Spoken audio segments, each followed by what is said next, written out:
Welcome back.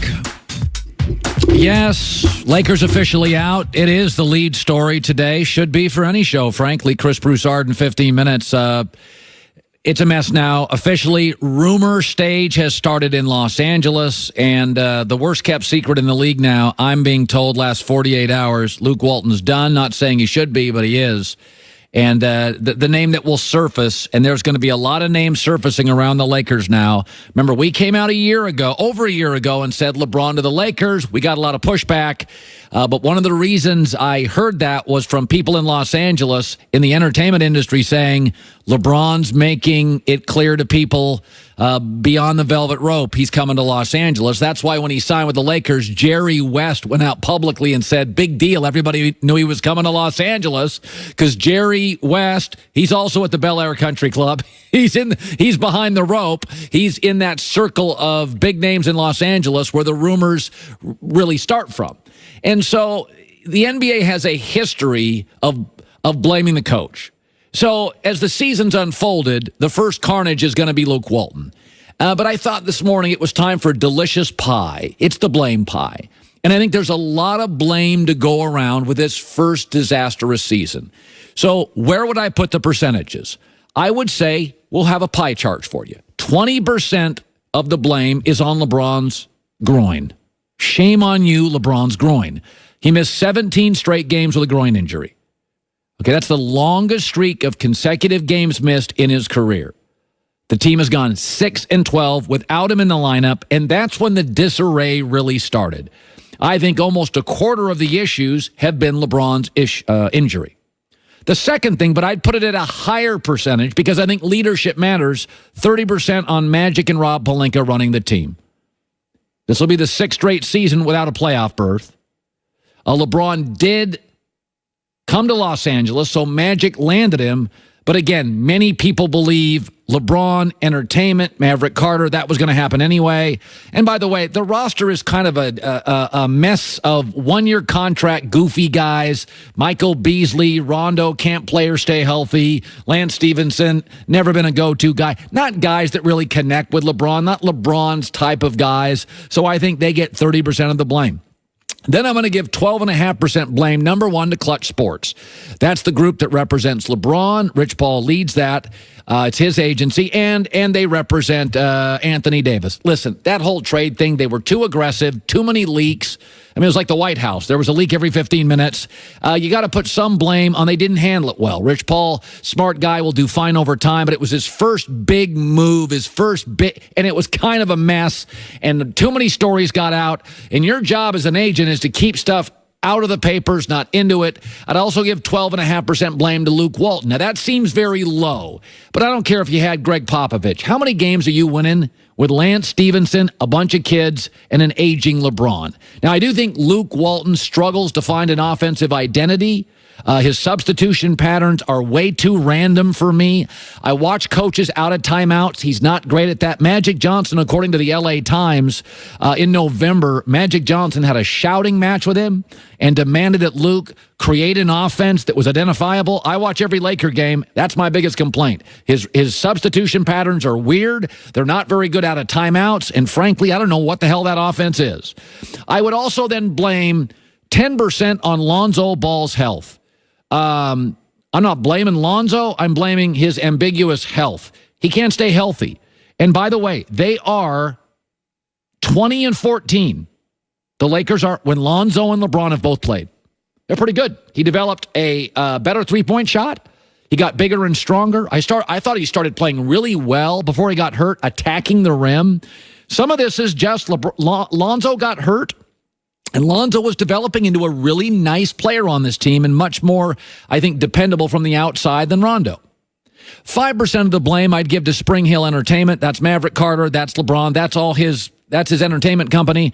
LeBron's been involved in 20 projects since coming to Los Angeles. It's not the end of the world, But I don't love that a lot of this stuff is being done in the season and is airing in the middle of losing streaks. I do think that kind of permeates a locker room and is kind of bad. I'm separate from everybody else.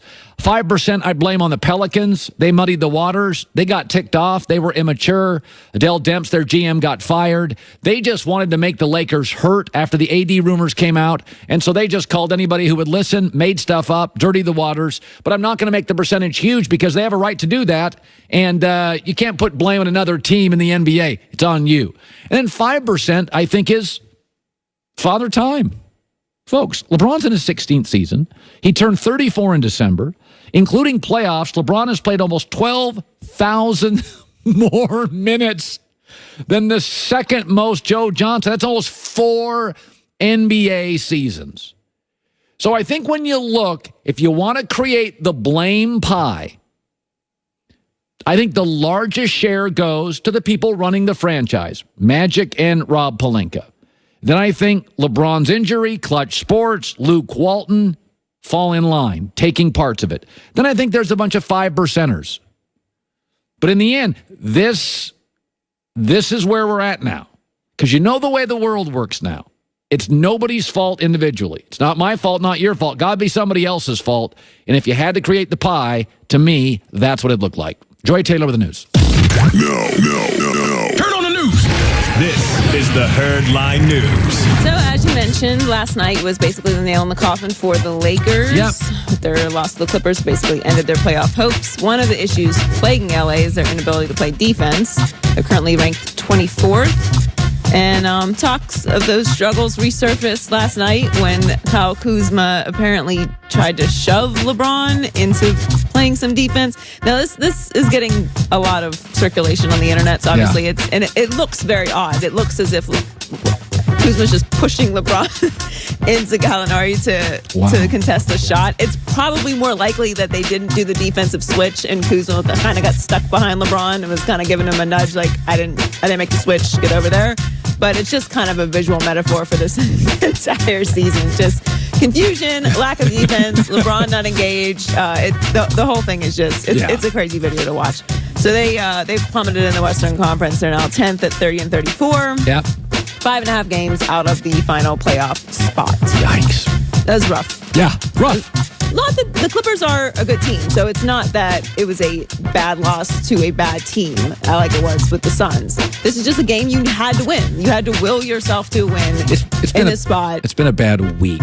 Yes, lot of lost to good teams, lost to bad teams last night, lost to a average team. I mean, lost to a team that you had to beat. You needed to win that game to stay in the playoff race.